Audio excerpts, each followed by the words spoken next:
Good evening, good evening, good evening. Welcome to another Sunday night stream with a difference. It's on the lead up to Halloween, so myself and Jen decided we'd watch a cult kids Halloween classic, which is 1991's Ernest Scared Stupid, directed by John Cherry, starring the late great Jim Varney. And yeah, this is a fun movie. But before I get started, I'm going to introduce you to tonight's guests. Obviously, I've had to have the ball and chain on because she'd throw a fucking hissy fit. Hey Vern. Can you imagine that POV if do you remember we were discussing this?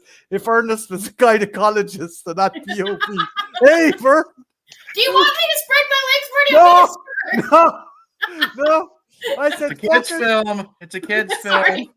Sorry. I said I'd ruin it before Jen had fucking destroyed the stream. I said I'd ruin it first. Also on tonight's stream, if he decides to stay, the soulless trench course, aka Trenchy. Hey Trench. Oh. And lastly, a legend and a pillar in the community, the fantastic Eric from Hey Internet, Eric here. And so yeah, this is a I'm kind sorry, of I'm still thinking about the Hey Vern and the gynecologist. Hey Vern! Wait, it's just like, that POV shot in Saves Christmas when his head literally goes up to the camera, when he's bringing in the tree. Oh, fucking Eric, can you imagine he's brimming a Christmas tree in for that one? Hey, Santa's sack was never ending. You can take that however you want.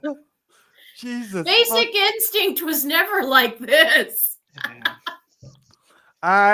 Right. Let's move on to a more family friendly, if we can, if it's salvageable.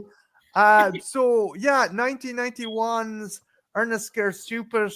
This was the last, if I'm not mistaken, this was the last theatrical Ernest movie. No? Rides Again was the last theatrical. Did it actually? This was the last one for Disney, though, right? This Correct. was the last one they did with the Disney. Okay. Correct. They went to a different company and they bombed tremendously. Yeah. I thought this one actually did this one wasn't the last one to hit cinemas. Ernest Rides Again was the last one, but like Jen said, this was the last one for Disney. Okay.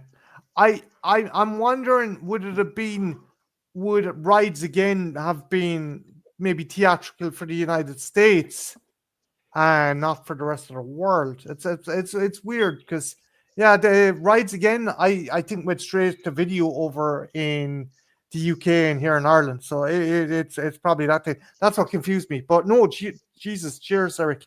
But like you were saying though, this was the last kind of, dare I say, kind of successful, or well, as you said, this was the last good Ernest film. Yeah, you can say it. Yeah. There's no shame in saying that. And do you think the kind of tone might have affected the fucking Disney keeping the license as well, or the character? I don't know actually. I mean, I know this was semi-successful, but I don't know why they would have sold it. I don't think they've had as much success as they wanted to since Saves Christmas. I think Saves Christmas was probably the most successful one, but this one I think just did okay. And even back then, Disney was all about the money, and they probably didn't think they could squeeze any more juice out of the lemon. You know what I mean? Yeah. To make sense. You have Larry, the horror cat dad here saying, and this is the weakest in the main four, in my opinion.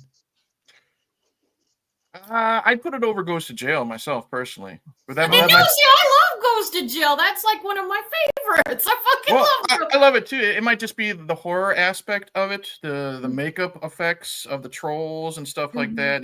That would put it above the Looney Tunes-esque type of stuff that's in Goes to Jail. That's just me. Yeah. But do you know what? We'll get into the plot and stuff. But I'll go around. So Jen, when you first saw this, what age would you have been, and what was your initial thoughts on it when you were a kid? I think I was about 8 or 9 when this came out, give or take, but I'm around that age, and I liked it. And I wasn't really into kids' films, but I was an Ernest. Believe it or not, I was always an Ernest person. I watched the short-lived Saturday morning. It wasn't a cartoon thing, but their Saturday morning TV show. Hey, Vern, it's Ernest. I liked it. I loved Varney being able to do all these different characters. The thespian in me loved that part of it. So I was a fan. And then I'm kind of a redneck. I don't know if you've ever noticed, Rick and Marty, but I kind of have a little redneck sensibilities anyway. So it's a character I could appreciate. And what Eric and I were talking about before you actually hit live is Jim Varney wasn't a dumb redneck. He actually could do Shakespeare and was he was a good actor. Even the character of Ernest, let's talk about this, because there wasn't that much to the character. He made the character. It was his endearing. He made him so endearing and really brought not that much to there wasn't that much to that character. It was Jim Varney who did it, and he did it well. There's very serious. Like the fact he brought life to what was essentially kind of public service fucking channel commercial character that would advertise milk and fucking spark plugs and anything and every fucking thing. Cottage cheese, soda, yeah. You had it. He promoted it. Yeah, he did. And so he managed to make a very endearing thing. And that's why I would never want them to reboot it, because I just don't think anyone could be Varney. It wasn't Oscar worthy, but it sure did have heart and charm and endearment. And even if I've known people who say that that's not even their particular humor, who, especially if we're all around the same age, and we grew up with this, and there's just an endearment to him. It's like you said as well. The thing is, an actor who's that versatile, it's the classic thing. If you can do comedy, you can do anything. Yeah, and it's he's a great role, and it sucks that he passed when he did, because he should have really went on to do bigger things. Also, I just want to say hello in the chat to Larry, who I'd mentioned earlier on, the Horror Cat Dad, great dude, great channel, and Coffin Crew of Pearl. If you haven't checked out their channel, check it out as well. So Trenchy, did you see this? Did you see this on video? Because you're a bit younger than myself, Jen and Eric. I'm assuming you saw this on video or TV or cable or whatever. Yeah, I think I saw it on TV as a kid. I've seen this in the Christmas one. That's the only Ernest things I've seen. I grew up with both of them. They just be on TV, and I like this movie. I used to like this one the best, but actually after rewatching the Christmas one, I think I like that a bit better, surprisingly. But this one's really good. This is a solid movie. I don't see sometimes the Ernest stuff can be a bit much, but I do think they handle it well, especially at the end. They handle it very well during the final battle. That really fits. I think the Christmas one handles him a bit better, but I do think that this movie has so much and the troll is awesome. I loved all the monsters growing up. It was cool seeing trolls. Trantor and the other trolls, and Larry pointed it out. This was done by the Chiodo brothers, who had done they had done Killer Clowns and Critters as well, right, Jen? And Large March. They also did the Large March thing. Large March. Fun fact, some of the other trolls are repaints of the Killer Clowns. They just repainted them and kind of sculpted some of the features on them, but they're essentially just retouches of the Killer Clowns in outer space. There's two trolls specifically. There's the big fat one. It was the big fat clown, and then there is the one with the big long nose that Ernest spits the milk into its face. That was also a Killer Clown. But Trench, when you were a kid, did you find this scary? Actually, maybe the scene where they mimic the voice was a bit creepy. Maybe where he mimics the kid's voice. It's like a little girl's voice. If I remember it right, he comes up behind the kid, and it's that was pretty cool. So maybe that was, I don't remember as well, but that might have been a bit creepy. Because there is some pretty good horror elements, especially with the voice mimicking. I thought they did that very good. Yeah, it is. It is disconcerting to hear this child's voice come out of this fucking horrific looking troll. But yeah, would you consider this? Because I remember we had you on before on Horror Hangouts. Would you consider this a good springboard horror for younger kids if you wanted to get younger kids into horror? Yeah, I would say because it's got that group of kids energy. Ernest and the group of kids come together to fight a monster. It has that energy too. I think it would be a good one. And plus, the trolls look so cool. It's probably get them into monsters and stuff. Mhm. No, Because trolls are kind of underused in horror a bit. Trolls and goblins and stuff. They're used, but maybe not as much as they could be.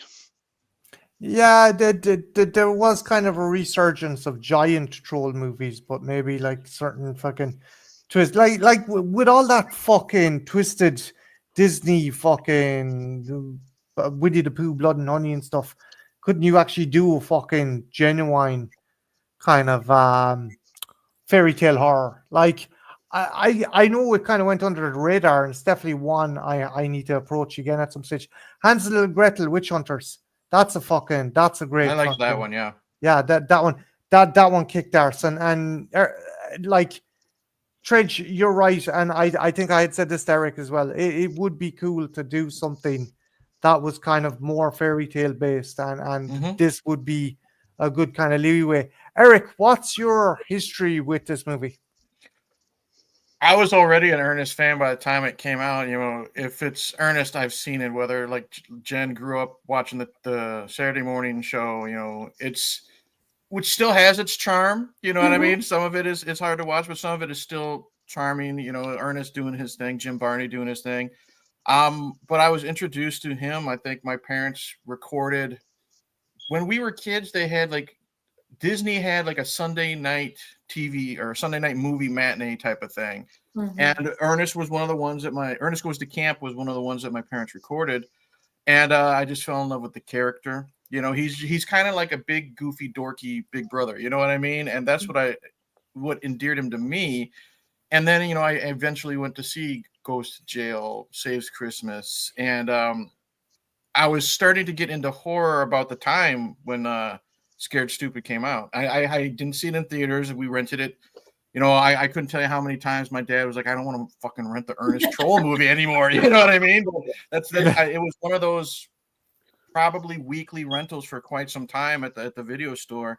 And Mhm. it's just, I grew to love the character. I grew to love Jim Varney. I would seek out other things that he was in, whether it's like the Beverly Hillbillies. I still Yep. think he is fantastic in the Beverly Mhm. Hillbillies, or just voiceover work, not just, Toy Story, but like Atlantis, the Lost Mhm. Empire. He's great as Cookie, the Yep. cook. I love him. And I do wish he was able to branch out, because even he says in interviews, like early on, before like he was doing nothing but Ernest stuff, he's like, I don't want to do this character forever.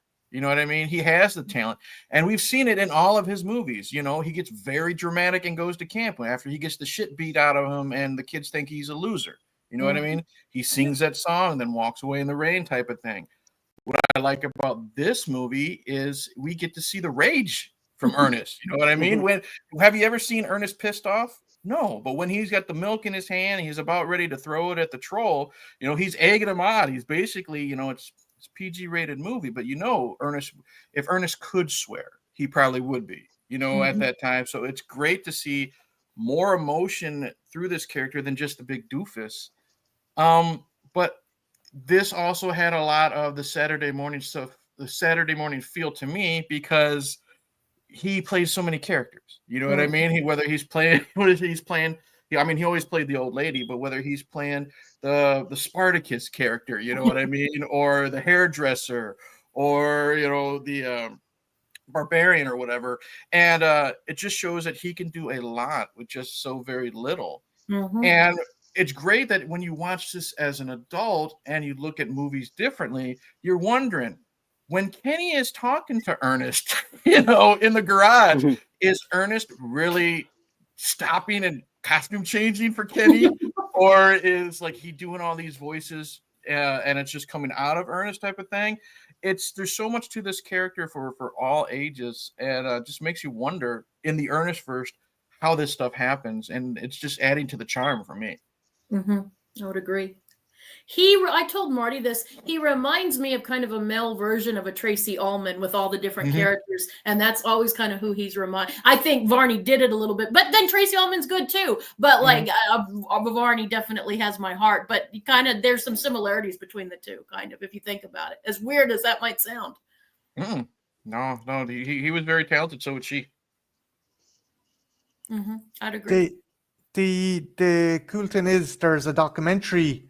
There's two cool things coming out next year. One, there is Loyal Subjects are doing a 6-inch Ernest figure, which I want to get my hands on. It's probably not going to be cheap. And there is a documentary coming out called The Importance of Being Ernest, which looks really cool. So I'd like to check that out. Varney, like Jen said, like Eric said, Varney was a multifaceted actor. He wasn't just Ernest. He had a lot more to offer. And I think, sadly, he might have gotten pigeonholed into this role and these kind of roles. Like, even with the Clampett kind of role, I think it's like, hey, we want a funny kind of hick. Who do we get? We get Jim Varney. But the other thing is his voice work as well showed that he had the chops to do Slinky Dog. He had the chops to do Cookie and Atlantis. He done a lot of fucking voice work as well. And the guy just had the fucking chops and the capacity to invent so many characters. But he just kept on coming back to Ernest, which was great for us, but I don't know, was it good for the actor? An actor acts. Yep. An actor acts. You know what I mean? You're always looking for the next job. I think he wanted to branch out, and I think he would have loved, because he's done some other stuff. You got to search for it. Like, he's done some Billy Bob Thornton movies that are not family friendly. You know what I mean? He plays a prisoner in one of them, and you just got to look for it. It's one of those that he obviously never really promoted him, because when he was around, he was always Ernest, and he didn't want the kids to realize, hey, Ernest is in this raunchy rated R movie. You know what I mean? Because, he died of lung cancer because he was a chain smoker, but he made sure that no one ever took a picture of him with a cigarette, because he did not want children to see that Ernest smoked, so they would smoke, type of thing. I like that. That's the whole George Reeves approach. George Reeves loved playing Superman, and he didn't want to destroy the illusion. So that, Eric, you're essentially saying he didn't want to kind of lose the essence of the character in kids' eyes. That's if a little kid sees that Ernest smokes a cigarette, well, they're going to go out and smoke a cigarette to be like him. He did not want that. Yeah. And I think that just shows just how great of a genuine person he was too. And like I said, he definitely got pigeonholed. He definitely wanted to, you can tell by the time he's doing fucking Ernest Goes to Africa and Slam Dunk Ernest and that bullshit, you could tell his heart wasn't really in it as much. You could tell through his performances, but he was a stage actor, bro. You got a job thrown at you, you take it. Yep. Exactly. And I think he loved the Ernest character. Like, he might have gotten tired of it, but I don't think there was ever a time where he's like, oh God, I can't do this. I think he always was grateful and it did open like a lot of opportunities for him too. It was kind of like a Norman Bates situation with Anthony Perkins. It was a blessing and a curse at the same time. Because he wasn't this clean cut guy. His best friends were Robin Williams and Billy Bob Thornton. You know what I mean? So he didn't live this clean cut lifestyle, but he had the persona. And it also did help him get work, whether it's stupid shit like Three Ninjas, High Noon at Mega Mountain, something dumb like that. It was still a job. It was still a theatrical movie. You know what I mean? It made some money, but he didn't have to. He got to play the villain. You know what I mean? It's a bad movie, but it's cool seeing Jim Varney not be the good guy. He's still a goofball idiot, but it's different, him trying to capture kids and rule the world type of thing. So he was able to branch out a little bit, just not so much, which is kind of sad. Yeah.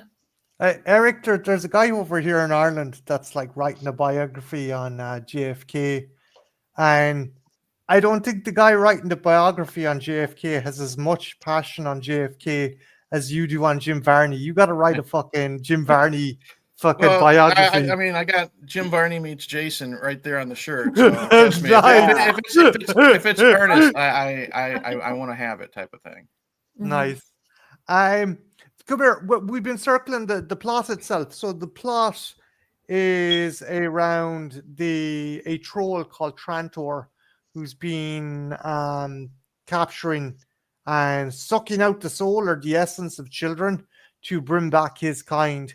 And it turns out, Trantor plays a big role in the Ernest lore, if you think about it, because Ernest's ancestor, Reverend Worrell, is the one who banishes Trantor to be trapped under this tree, and as a result, Trantor curses the Worrells. Every generation, every subsequent generation gets stupider and stupider. So we have Trantor to thank for Ernest's dare I say persona, if I'm not mistaken. Trench, what did you think of that? That Trantor is the reason we have Ernest the way he is. Like sometimes I'd be like, that's kind of crazy, but I think it works for the movie. I think it makes it more personal. And I do like how Eric said, this is personal. Like he takes away his dog, and he kind of made him the way he is. Like this is very, like, Ernest isn't just a guy that stumbles into this. This was meant to happen. This is his destiny. Would you say Trantor is the Joe Chill to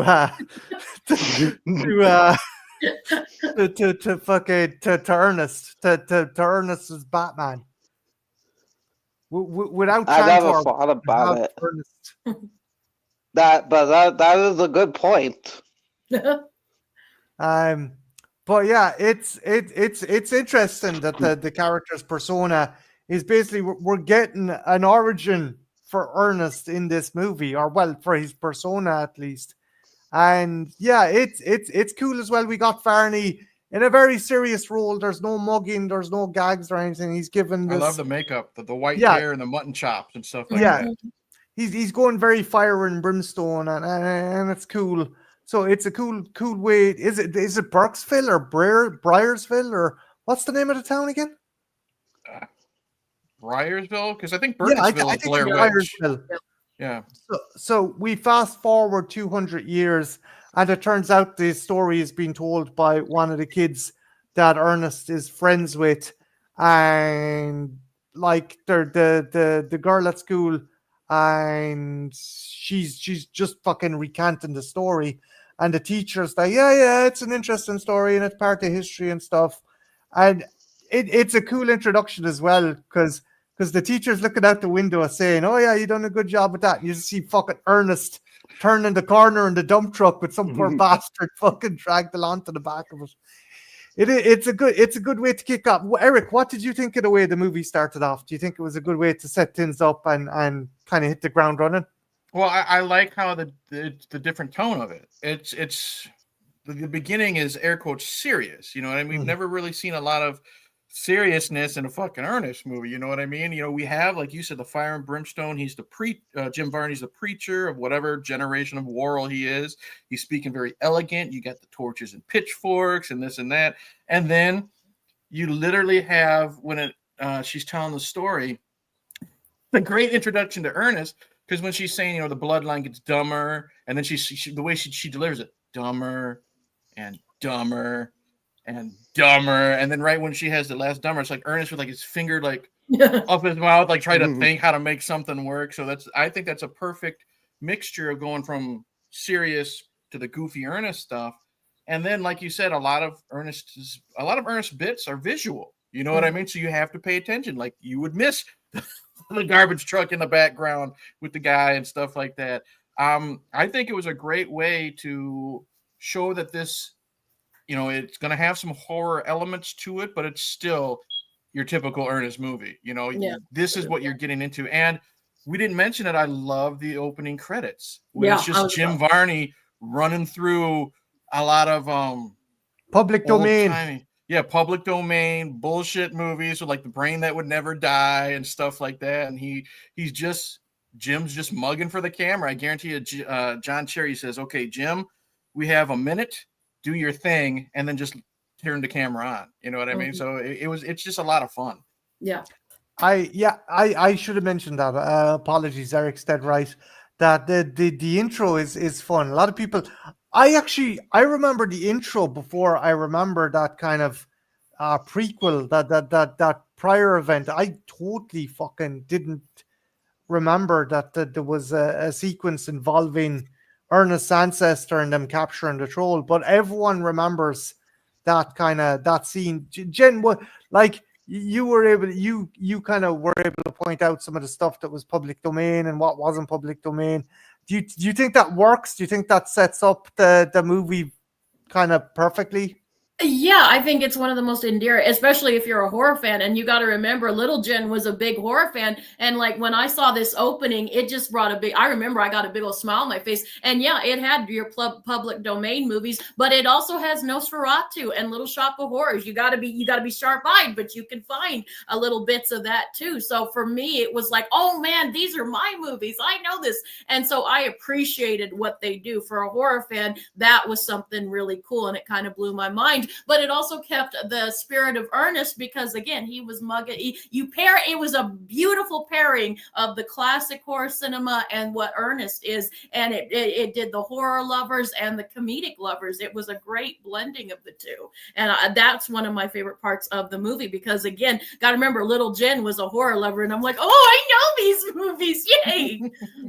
So it's. Do you think as well it was? As well as putting stuff that wasn't too scary for kids, it was also kind of a little Easter egg for horror fans out there that are like, okay, we got this here. Trench, question for you, dude. What did you think of our child actors, the trio? Well, I'd say trio, but our kind of Ernest's friends. Were the kids good? I think they were serviceable, or were they all right?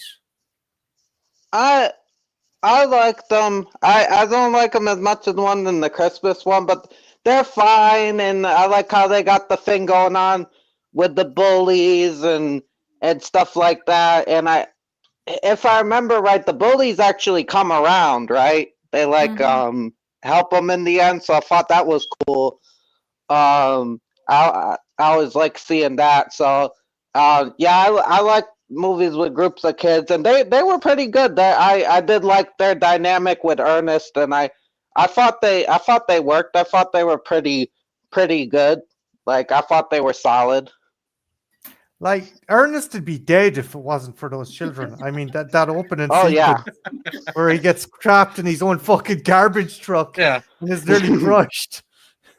Kenny is the sheriff's son, and he's like on good terms with Ernest. That you know that Kenny's dad's probably told him, look, stop hanging around with that fucking weirdo redneck fucking garbage man, please. Like, you know, I think he knows that Ernest isn't dangerous or anything. It's just like, Jesus Christ, son, just hang out with people your own age. It's like he knows Ernest isn't dangerous. Ernest means well. He's just like, Kenny, you could do a little bit better. You know what I mean? I don't think Ernest is dangerous in the sense where he would actively try to hurt the children, but accidentally kill them. That's up in the air. That's a good point. Yeah, that is a good point, Trench. But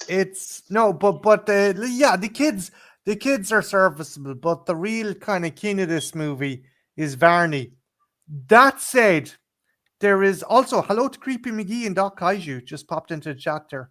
That said, there is one other person absolutely acting their fucking socks off, and that has to be Eartha Kitt.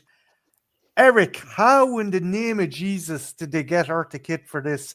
And they did not tell her what she was working on, because someone was like, "Oh, this is Lawrence of Arabia." No, Eartha, it's not. You don't have to. Well, Eartha's an actress's actress, you know. She takes every job serious. It doesn't matter whether it's this, The Emperor's New Groove. You know what I mean? It was around that time frame where I think she was kind of mellowing out. She was willing to do kids stuff.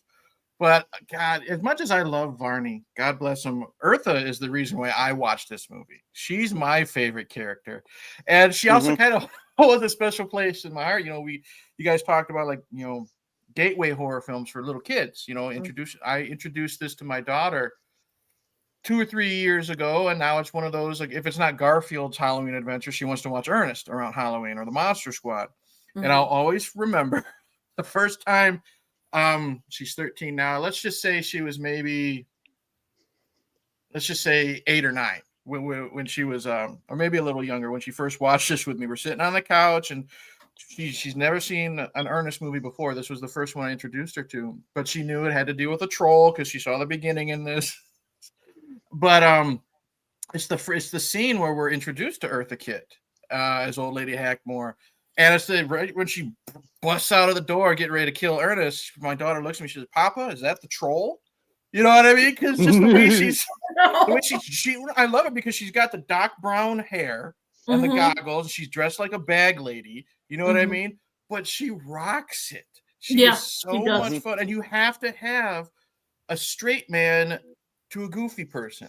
You know what I mean? Like Abbott and Costello, you have to have the straight man to the dumbass, you know, to a lesser extent. And she just nails it. She is on par with Jim Varney. And she is also not above looking dumb. Like when Ernest gets caught in an oil barrel and she's got this big, gigantic fucking can opener. We were like, where the fuck did she get this from?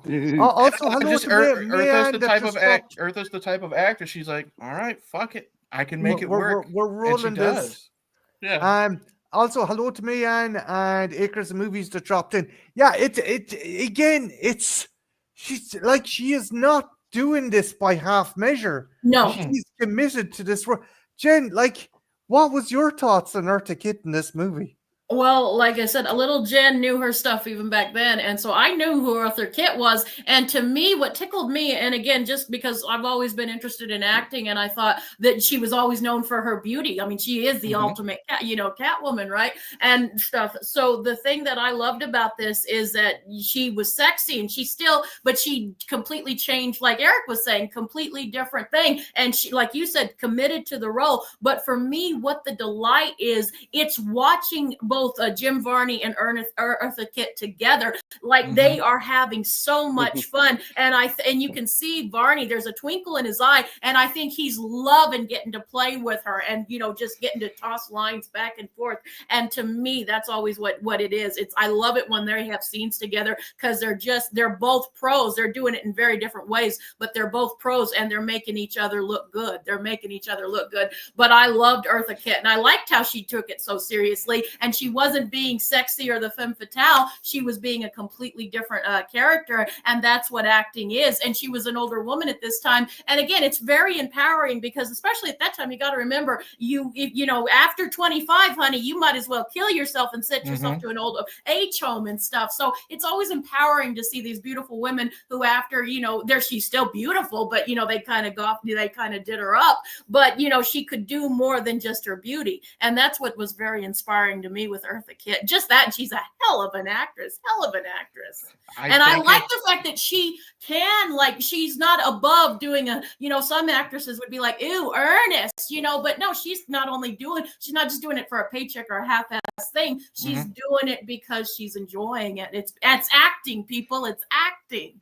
And I think what it was is Jim, who we know started on the stage doing stuff, he finally gets to hang out with someone who's done the same thing as him. It's a breath of fresh air. Marty, it's like this, with Eartha Kitt, you and me like Van Damme Street Fighter. She's Raul Julia. You know what I mean? Why does Raul Julia's M. Bison work? Because it's fucking Shakespeare to him.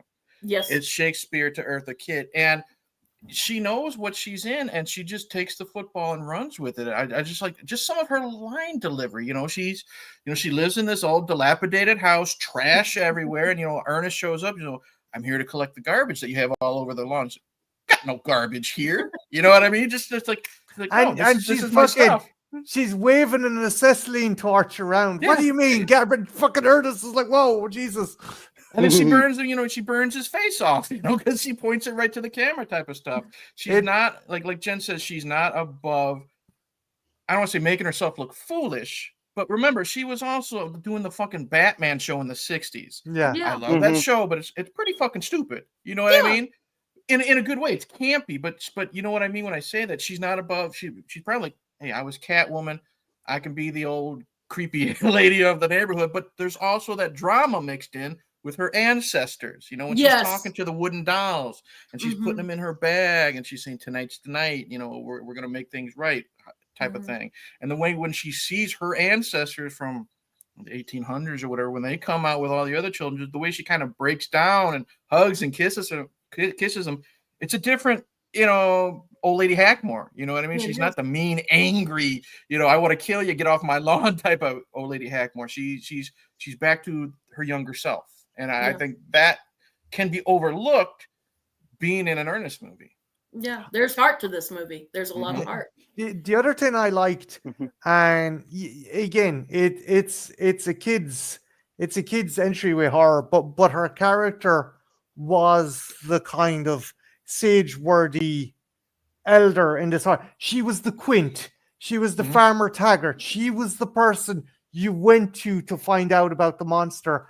And as years gone on, characters like that fucking disappear because usually someone gets out their phone, looks up how to defeat a Megalodon on Google or some fucking shit like that, where it's like it was some old fucker, you know, but so it added that as well. I'm not saying that this is on par with Jaws, but it had the same kind of fucking DNA, if you get what I'm saying. It does. Trench, what did you think of the kid in this movie? Oh, I love her in this movie. I think she's great. Like you guys were saying, she's a great actress. She can even steal scenes from movies she's only in seconds in. Because one I remember her from a lot is Holes, and that's a great movie. She's only in that for a couple minutes, but she has, you know, you can still play the lines in your head, just the way she says them. She's great in that movie, and she's great here. She's like the harbinger. You know, she's got all the trash all over her lawn.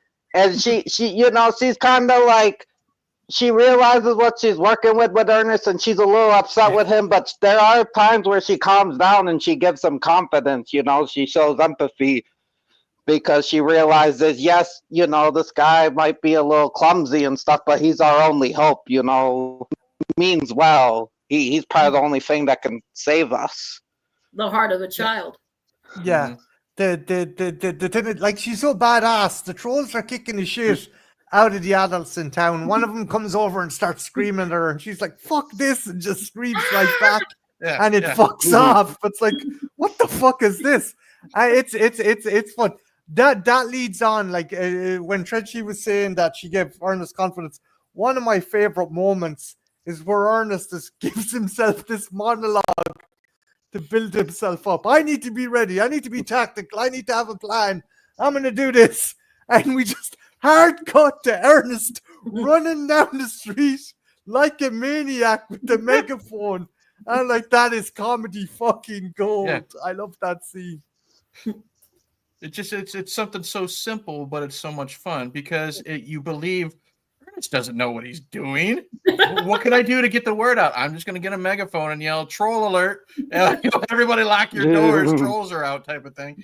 And it works because, again, there's more to Jim Varney as Ernest than just his vocal acting. Like, he's really good with his physical acting too. And the way he runs when he's got, like, he's so stiff. When he runs with that megaphone, it's like he left the coat hanger, like in the back of his shirt. Like, he's running like this, like you know, like a toy or something like that. And he's, you know, he's lifting his legs, you know, just like a certain way. And it's just so perfect that, again, this stuff gets overlooked, I think, because people lots of times, you know, they'll put it on in the background, you know, or put it on for the kids and not pay attention to it. I think a lot of people just don't take it as serious as they should, you know what I mean? There's more to it than just, you know, it being the fourth Ernest movie, and this time he's fighting monsters. There's a lot more to it in Jim Varney's performance, and I think just people don't see that because of the premise.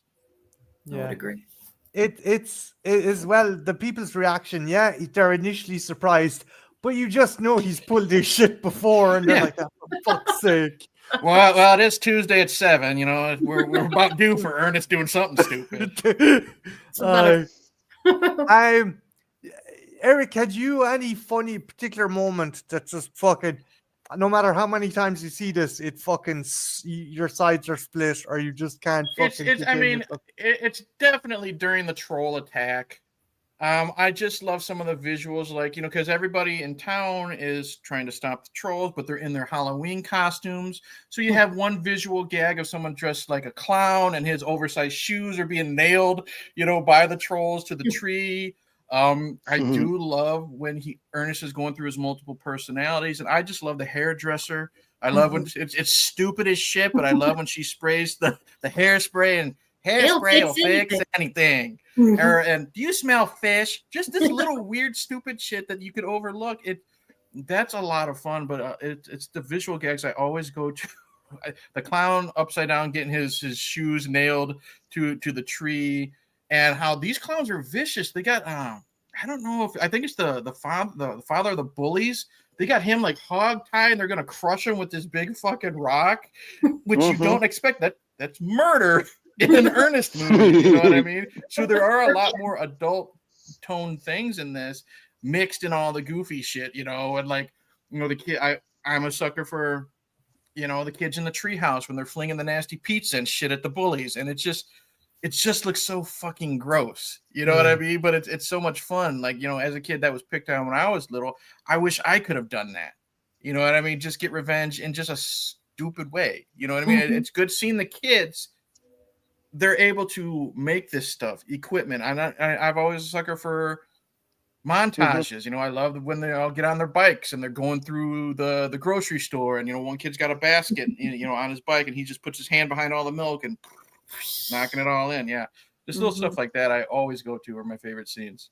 Yeah. Also, hello to Texas, who just came into the chat. Trench, have you what's a part in this movie that without fail makes you fucking just crack up? I like the troll attack, but it is pretty funny when he traps the two bullies in the trash can. I forget what he traps them in.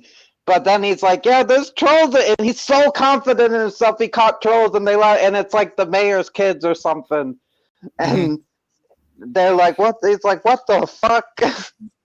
I'm just funny. glad like that those kids cop deserved it. It was great. I'm glad the cop had to do due diligence, because Ernest is like, hey, want me to flatten him, Sheriff? It's like, Jesus Christ, a lot of it now. I just love how his amazing capturing device was literally like right out of fucking Looney Tunes. It was just a stick with the lid on it, and, you know, he had some type of bait or something hanging there. He's just waiting for someone to knock it over. The scene where the fucking dumpster goes down in his hand, and he looks back, looks to the camera, looks back again. He's like, fuck. That's great. Jen, was there any bit that fucking nearly leveled you during the movie? Yeah, there's a few. I'm going back before, because I found this out. I thought it was a fun piece of trivia. Is the pizzas, right? You know where those pizzas came from? They're a prop from another movie. Wait, what? Teenage Mutant Ninja Turtles 2: Secret of the Ooze. They were leftover props. Oh, yeah. The pizzas that they're flinging are from the team. I learned that. Right. But as far as there's a lot of the things that really still make me laugh, and you kind of stole it with when he has the sucker and the lid comes down, and we've seen it done so many times, but there's just something the way Barney does it, and like Eric was saying, very Looney Tunes. And then some of Eartha Kitt's expressions are just fucking priceless. There's one scene where she just looks up at the camera, but dead serious, just thinking how stupid Ernest is, and it's just the way she does it. Again, it's both of them in their facial expressions. It's just the way they look at the camera. And Eartha Kitt isn't mugging, and Ernest is mugging for all that it's worth. I also like when he's trapped in the truck, in the dumpster truck, and he's talking to the baby doll. I have a family back at the factory. You know, it reminds me of something I would have done as a kid. And he's like, I'll send him a nice car. I know where you live, you know. The little gag on top of the dumpster gag, No, okay. The first thing is he's putting a sucker on top of a dumpster. Yeah. Right down on top of the dumpster, setting up the trap, putting it back into his mouth. But that's You're what a like, kid would do. You know what I mean? Exactly. Yeah. That's why. but no, Before again. Tex asked me, yes, I did get a new Instagram. I got hacked, so that's why there's a new Instagram and no channel. I'll actually have links to Jen's Instagram on the thing here if anyone wants to check out her Instagram and stuff. But I digress.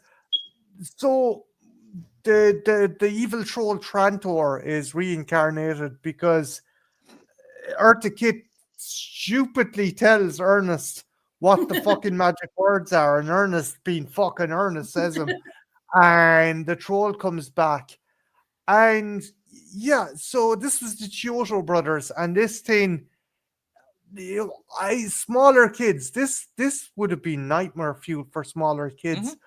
Jen, growing up, did this guy scare you? Or considering, because in fairness, I fucking regret saying it to me because you were a veteran. I mean, what was it? You were 5 or 6 when you rented Faces of Death, so this probably wouldn't have knocked the fucking stir out of you. Yeah, but I can't acknowledge, like, I don't want to be like look like this fucking edgelord. Like, yeah, I can see where it would, and even with my younger Jake, I waited till he was a little bit older to show it to him. I didn't show it to him when he was too young because it can be intense, and that's good on the makers. I mean, it's great special effects. I thought it was rather huggable and cute, but I was a weird kid. Kid. The one thing about this movie. Oh, my bad. No, go on. Sorry, dude. One thing I like, especially with kids like this in The Witches, is like he turns them to like wood. And I think that's kind of creepier when they're turned into objects, or like in The Witches where that girl's like trapped in the painting. Sometimes that's creepier than like killing the children outright. It's like, are they in hell? Like, are they just trapped? Are they still like able, like, are they still sentient in this thing? Are they in like a different dimension? Or are they just like, are they stuck there, kind of like the girl in the painting? Sometimes that can be creepier than if the trolls, like, I don't know, were like ripping their heads off or stuff. Yeah, that's a good point, Trench. That would have been a whole other fucking movie, Trench. I'd be okay with it. Of course you would. Eric, what's your thoughts on Trantor's design? Oh, I love him. I love him because he is really disgusting, but like Jen says, kind of cute. Like, like you would love a pug or a bulldog, with the underbite. Yeah. They're kind of ugly, but you still want to hug them type of thing. I love how his outfit more so than his face. You know what I mean? He looks like he's from like, the barbarian times or from caveman times, stuff like that. But it's just so creative. Like he's got 2 noses and stuff like that. The nasty mangled teeth, his ears. He's got that scruffy beard. And then I love how when he gets stronger, we get little tentacles coming out of the back of his head. We get the fingernails get longer and stuff like that. So he looks really cool. But again, he looks very wet to me. You know what I mean? Yeah. He looks like he's sweating and gross with the warts and everything. But I love the look of him. He's like, Willow on a bad day. You know what I mean? I love that. He really is ripped out of a fairy tale, like Three Billy Goats Gruff or something like that. He'd be the one under the bridge. When he transforms, he looks like sentient gonorrhea. It's just fucking terrifying. It's just like, I also, that's a funny part because with the troll itself, there is the funny part where Ernest goes, I found Miak, before we figure out it's milk and stuff. And I love the expression on the troll's face. He's like, Miak, and it's very befuddled and confused. Even then, the troll is judging Ernest. That was another really funny part of the movie. Miak. That's actually a thing. That Ernest was right. Fair play to him. It's Bulgarian fucking yogurt or something. I think it's some fucking weird kind of dessert. And you're like, where the fuck did Ernest get it? The best part of the whole Miak thing is it's the scene where Ernest is in the drum and old lady Hackmore's got the the can opener, and they're trying to figure out how to defeat the troll, and she's saying out loud to the audience, what has to happen. And Ernest's dumbass is talking to himself, looking through the book, and he's like, Miak. You know what I mean? If you would just shut the fuck up and listen, this wouldn't be as difficult. But again, that's the childlike innocence of Ernest. Kids, some of us are parents. Kids don't fucking listen. You know what I mean? And no, and they don't listen even when they're 20-something, and sometimes, Eric, it's not just the little ones. Great, mine's 13. But it's as a parent, Ernest's childlike demeanor kind of is more endearing now because I can see that through like some of the stuff my daughter does. So yeah, I just love the whole Miak stuff. As stupid as it is, it's still a lot of fun.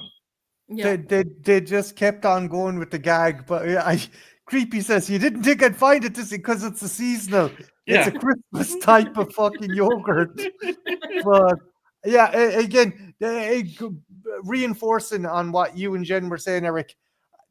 There's a bit where Eartha Kitt is showing recanting stuff in the book, and Ernest is like, "Any more pictures?" And you're like, "Yes, I love that.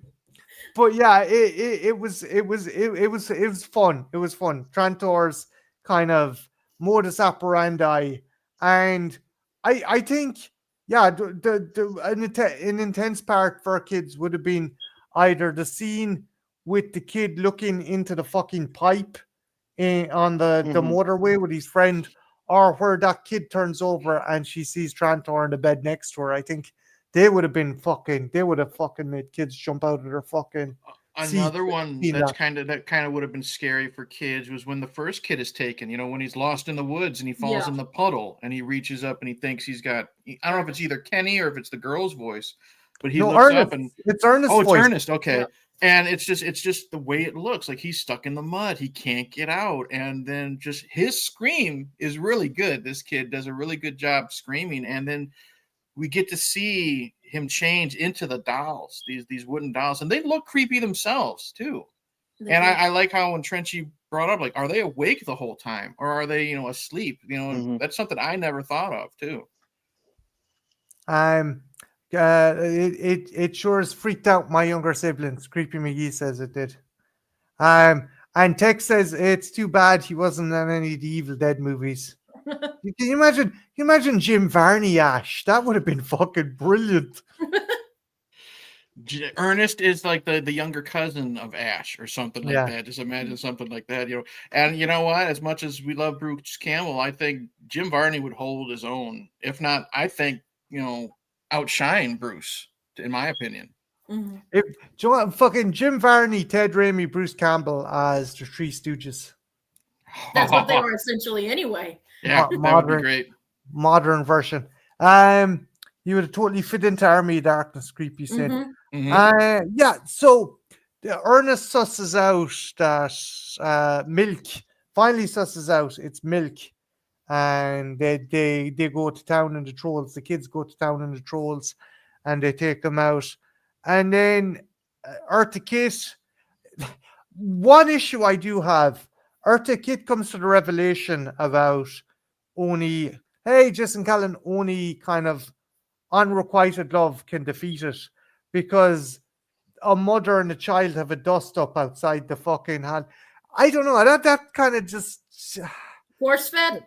Yeah, or it's a kids movie. I'm probably asking too much. Yeah, it's just a convenient. It's just a convenience for the plot. That's all it is. And like I said, remember we're adults, and this is a kids movie, so they have. I don't want to say dumb it down for kids, but they kind of have to dumb it down and make it easy for them to understand. And if a 30-second fight between a mother and a daughter can help them realize, it's unrequited love, which is a trope in so many horror movies, like that's what defeats the evil type of thing.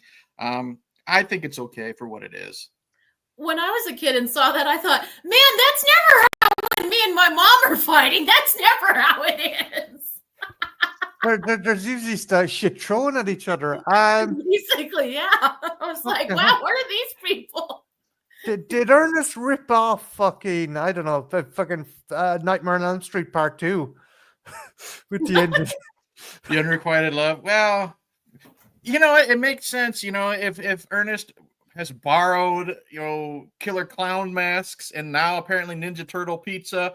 Why not borrow the unrequited love, from A Nightmare on Elm Street too? It works. Freddy looks like a goblin in that one too. So wouldn't it be funny if it wasn't that the families of the kids that fucking Freddy fucking killed, burned him to death? It was Ernest had been fucking around with Freddy's boiler and just fucking burned him to death.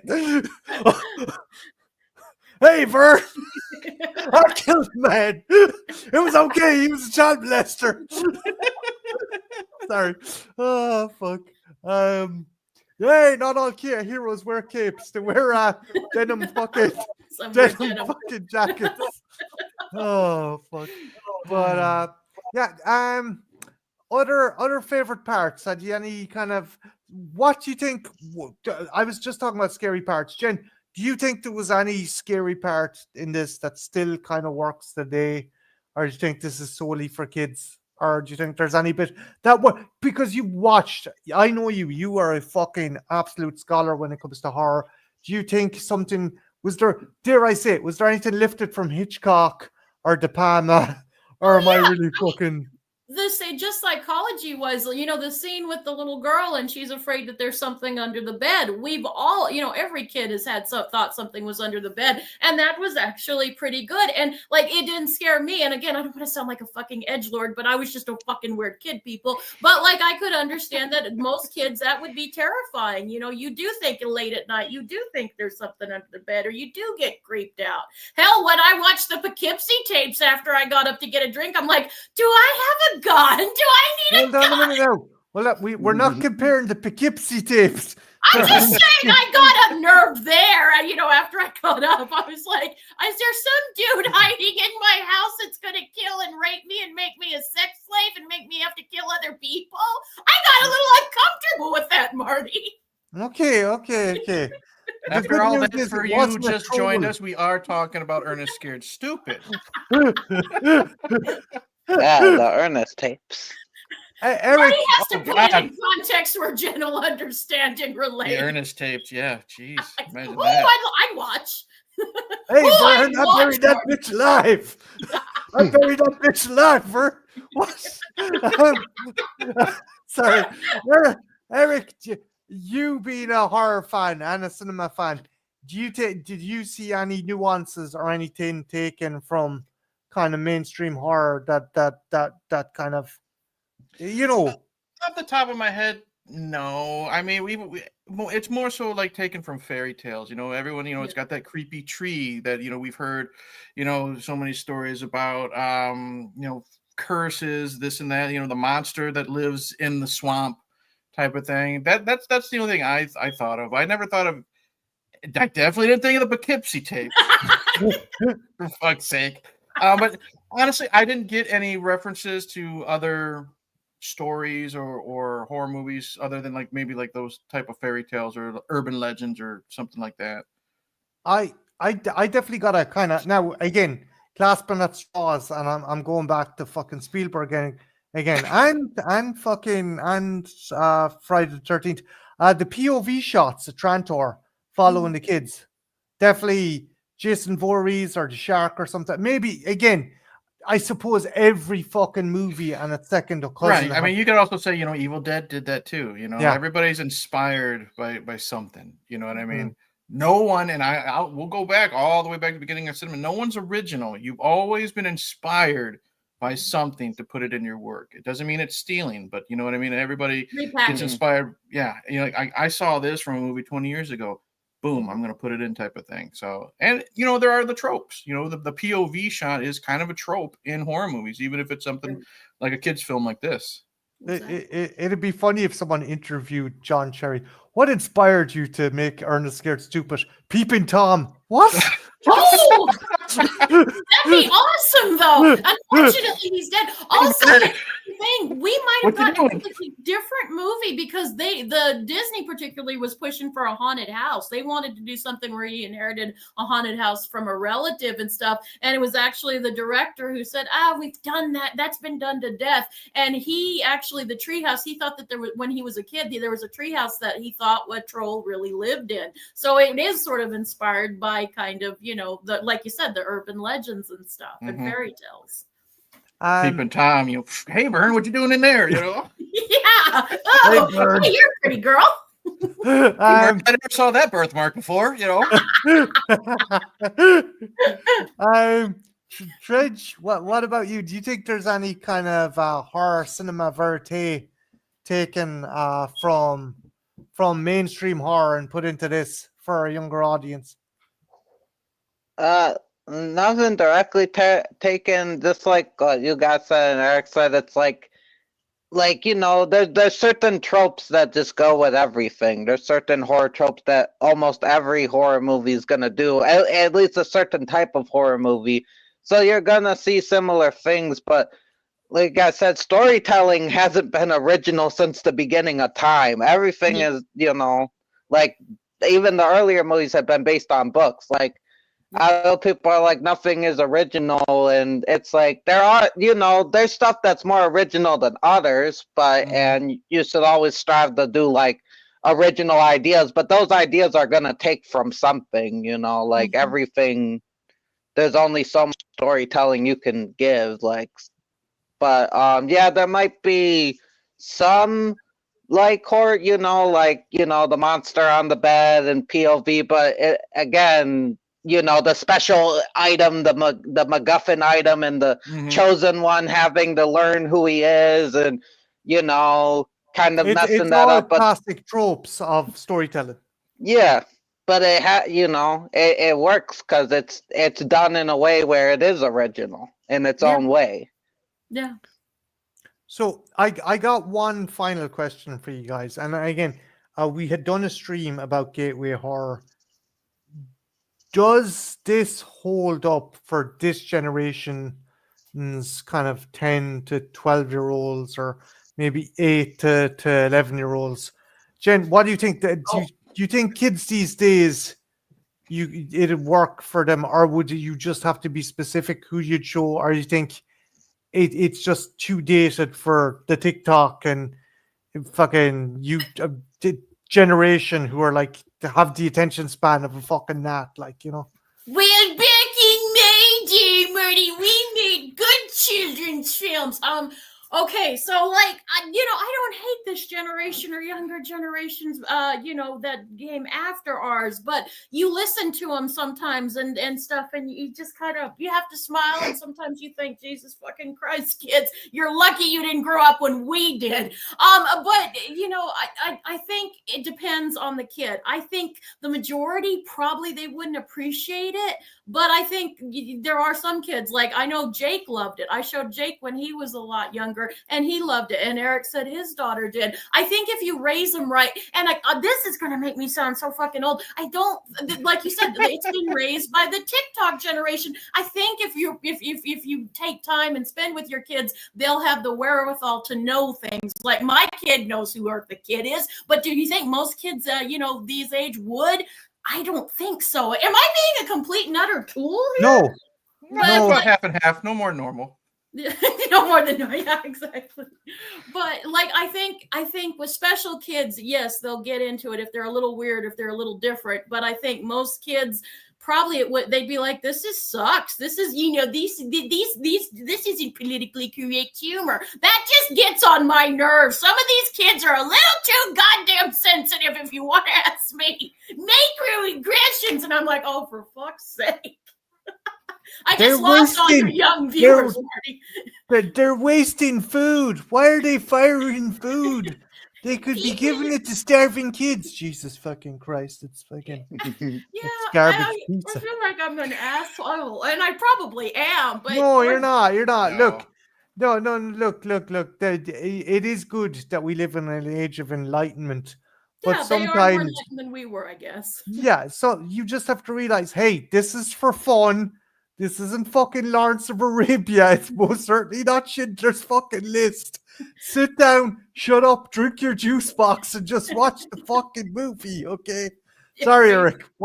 Eric, what's your thoughts? Do you think this flies with kids these days, or does it just depend on the kid? It excuse me. It really does depend on the kid. Like with my daughter, she's 13. She is always on her fucking phone. You know what I mean? But I raised her with the Three Stooges. Yes. You know what I mean? So she Oh, still yeah. loves the Three Stooges. I raised her on, the goofy stuff like that, Garfield with sarcasm and stuff like that. So it just depends on the kid. My daughter's 13 and she's looking forward to watching Ernest Scared Stupid. Yeah. We just saw the Monster Squad on the big screen last week. My daughter was looking forward to that because she remembered. It's been a handful of years since she's seen it, but she remembered really enjoying it. And it all just depends. Like she's like us. We do love kids going on an adventure, those type of movies, Goonies, Explorers, that type of stuff. So she's into that. It's probably just all depends on what they were raised watching. Now, if a 13-year-old nowadays who's never seen the Three Stooges or something or Abbott and Costello or something like that is Ernest E, you know what I mean, in tone, maybe not. But you know what? It's always worth a shot.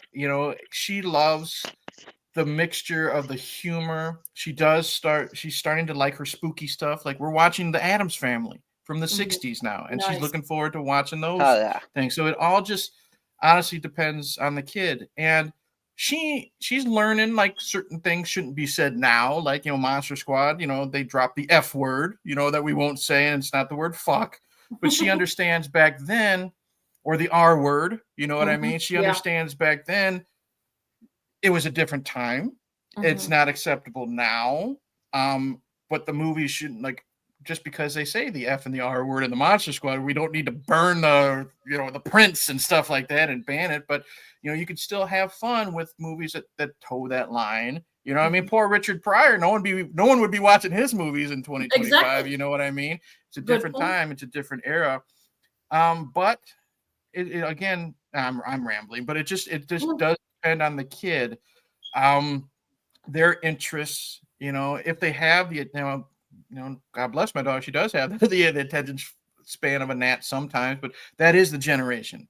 It's what they grew up with. We all grew up with no internet.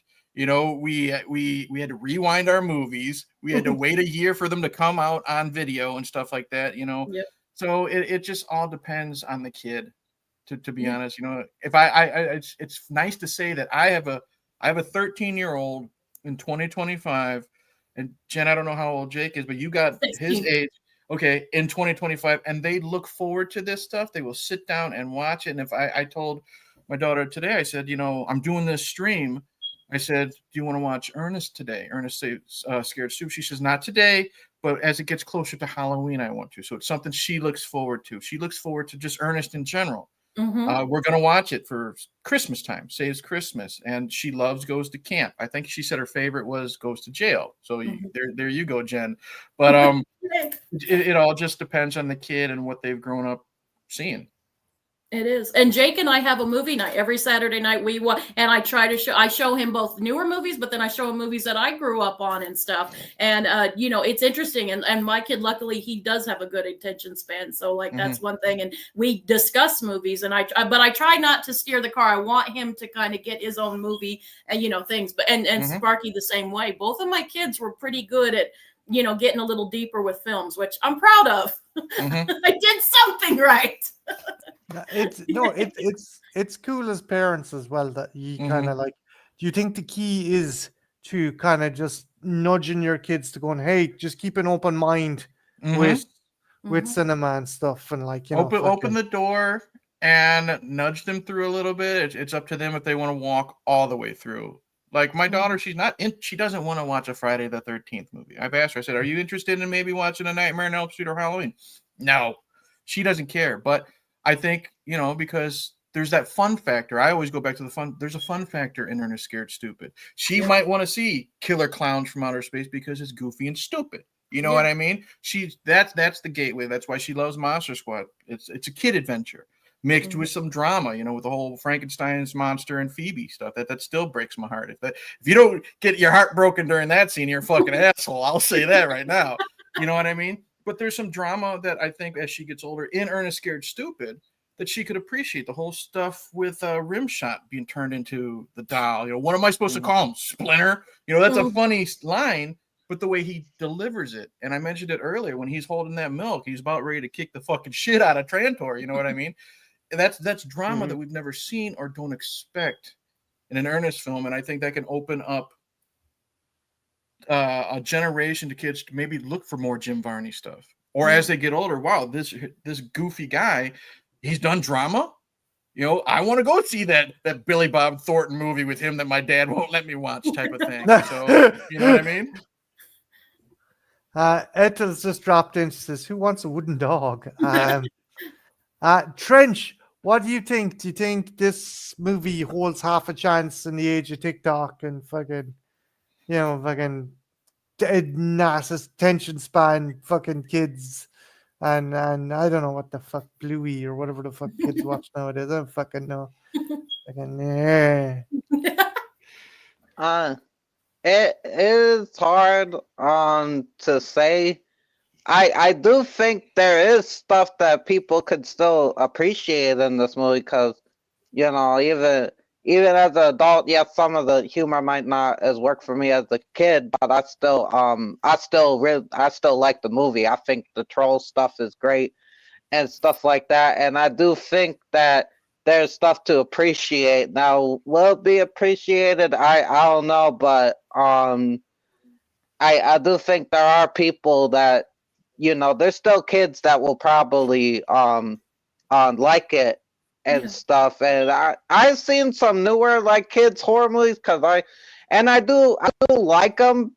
I saw something called Night Books, and it was good. It was fine for what it was, fun for what it was. But I do think I'm if you like that, you should check out this because it's a little bit similar, but maybe a little bit harder in some ways than that one. And I do think there's a lot of, and this sucks because I feel like there's this divide where it's the older generation's got to hate the newer generation stuff, and the new generation's got to hate the older generation stuff. And it's well, you're kind of missing out on good stuff. And there's some newer stuff I don't like, and older stuff I don't like as much either. But you should at least give it a chance. And I get it. Everybody's going to be protective of the stuff they grew up with. That's just human nature, I'm like that too, but it's I do think if you kind of be like, oh well, I can't get into older stuff or I can't get into newer stuff, you're gonna miss out. There is some things that break the mold. There's kids nowadays that won't watch King Kong or the Three Stooges for an example because it's black and white. Black and white. You know what I mean? And my brother was like that for the longest time growing up. Yeah. I'm glad, I just sit my daughter down, just sit down and watch it and give it a shot. And now she looks forward to Three Stooges and Abbott and Costello and that type of stuff. Like I said, she's watching The Addams Family. That was black and white too. So it all, I said, it just depends on the kid or the person. There's still people our age, you know what I mean, that don't want to watch black and white because they're like, that's old shit. You know what I mean? They want to see the stuff nowadays. So it just depends on the person and how stubborn they can be to open themselves up to new things. Yeah. Trench, Chris. Oh, go on, Trench. No, I was going to say, playing off of what Eric said, there's some things I think black and white movies do that color movies can't. I could never see. I would not want to watch Psycho or Dracula in color because, especially with the horror movies, they play with shadowing so well. Now, there's some in color I don't mind that they put in color, but do not put Psycho in color. The shadowing in Psycho is too perfect. You can't put it in color. You just can't. It would take away the magic. Trench, be glad Ted Turner stayed. That's all I'll say. One other thing, Trench, right? So you're saying trying to get that divide. Nowadays, they have kind of classic movie characters in Fortnite. What if, right, for Mortal Kombat, one of the DLC characters was Ernest P. Worrell? What would be his fatality?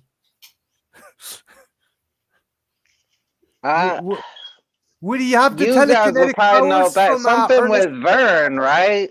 It'd be something with Yeah. Vern, right? For his fatality. You know Probably what? something like that. I'm thinking, oh God, acid type of Miak is what he would do. He could impale someone with a Christmas tree. Yes. Eric, you could give him the same fucking power set as Raiden, because I know. he had those powers in fucking Goes to electricity. Jail. Yep. So yeah. There's a lot of Infinity stuff. You know what would be- Realms. If you're watching, put Ernest in the fucking Mortal Kombat game, yeah, please. Or you know what? It could be, he could get, oh God, because you could do anything in fucking Mortal Kombat. Maybe Ernest disappears and those two dumbasses from Goes to Camp has their little food machine come out. You throw them in the food machine and it spits them out like a wood shredder or something like that. But no, yeah. Or it could be funny. I just thought of it. It could be funny because it is Ernest. Maybe he accidentally does the fatality on himself. You know what I mean? He wants to do the Raiden powers, but he accidentally electrifies himself because that makes perfect fucking sense. Fatality? Ernest literally is. You is. could have the announcer confused. Fatality? Fatality, Vern. He's like a live action Wile E. Coyote. You know what I mean? So it would make sense that his own fatality would kill him instead of Shang Tsung or whoever. Right there. Finish him. Okay, Vern. And they're in the chat. We are getting an action figure. There's a documentary coming out. Yeah, but all in all, though, guys, it's still a fun movie. Yeah. As I said, it's not fucking Lawrence of Arabia, but if you want to watch something with your kids who are open-minded, maybe this is a good gateway horror. And yeah, it's a fun watch. Before I finish up, Trench, I know you have a new music video out at the moment. Do you want to give folks a bit of a breakdown on that? That's just something I made done. We were talking, and he gave me an idea to use this song, and I just, it's just something, I did. I'm glad the way it came out. I haven't done one in a while, so it's nice to do one again. And yeah, it's kind of dark, but yeah, I like the way it came out. It's top notch editing. What were the what was it? A couple of movies you'd use different clips from, or with the one movie? I think I used like 6 movies, maybe 5. Any at the top of your head that you used that you kind of predominantly used? So I used Combat Shock. I think it was Miss 45, Transfiguration, Clockers, and Taxi Driver. It's kind of like inner city movies. Yeah, it's a really good fucking video, guys. Go out to Trenchys Channel, check it out. The song is Break It Down. It was in Short Eyes. Oh, wait, my bad. Oh, Trenchy, I was just glad that you put in Transfiguration, because that is such an underrepresented vampire movie. You're the only other person that loves it, I think, as much as I do. That is a fucking amazing movie that not enough people talk about. And I'm glad you added into it. I know Corey really likes it, and then I introduced it to Nate, and he really likes it. Yeah. And I think Mac just watched it. It's a great movie. But I really like that one. Regardless if you've seen the movie or not, the video Trenchy made with that and the other clips is wicked. So go check it out. Check out all Trenchy's videos. He's a fucking kick-ass. Suicide trigger warning, though. I put at the beginning. There's a clip of suicide in it. Okay. But that's what gives it the fucking emotional impact, and that's what makes it good. Again, the man is fantastic at editing videos, and all of them have all of them have something in them. All of them, they're about something. They're not just Trenchy doesn't do stuff for flash. He has substance to his stuff, and go check it out. Eric, Uh, what about you, my friend? What is on your channel? What is coming up? What is up already that people can check out? Unless I have live streams planned, I'm doing monthly themes. So everything has a specific theme. Like last month was Stephen King September. So I discussed great movies like Stand By Me and The Long Walk. Marty, you know how much I really enjoyed The That's a Long Walk. fucking magnificent movie. But for you people that like garbage, I've also discussed bullshit like The Mangler, and sometimes they come back part 3. This month is perfect for this channel. This channel here, it's Oddball October. Oh, It nice. is just movies that are odd or weird or strange, in my opinion, whether it's the plot, whether it's the characters, whether it's creatures, or whether it's just fucking weird. Like I've discussed A Gnome Named Norm, where Anthony Michael Hall teams up with a Stan Winston gnome puppet, and it's a buddy cop movie. I recently amazing. uploaded a video on Frankie Frico, which came out last year, which is amazing. It's a great homage to like Garbage Pail Kids and just little creature movies. It's from the same director as Leprechaun Returns and Psycho Gorman. Nice. So if you like those two films, I definitely recommend Frankie Frico.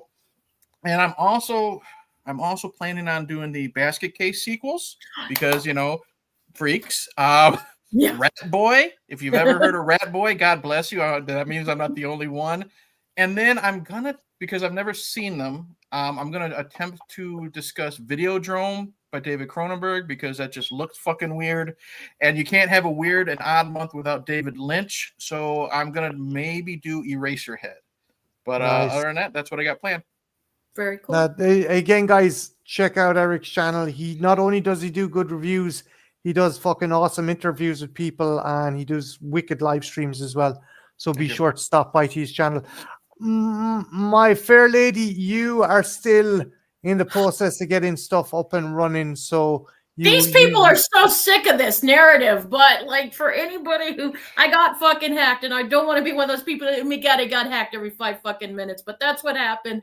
I know I've been saying I'm going to get the channel running, and I am, but I have some videos filmed, but I want to get a few more, and there's some other things going on in the background, guys, and it's really fucking with my head, if I'm going to be honest, and I just want them to be good videos. So hopefully this week.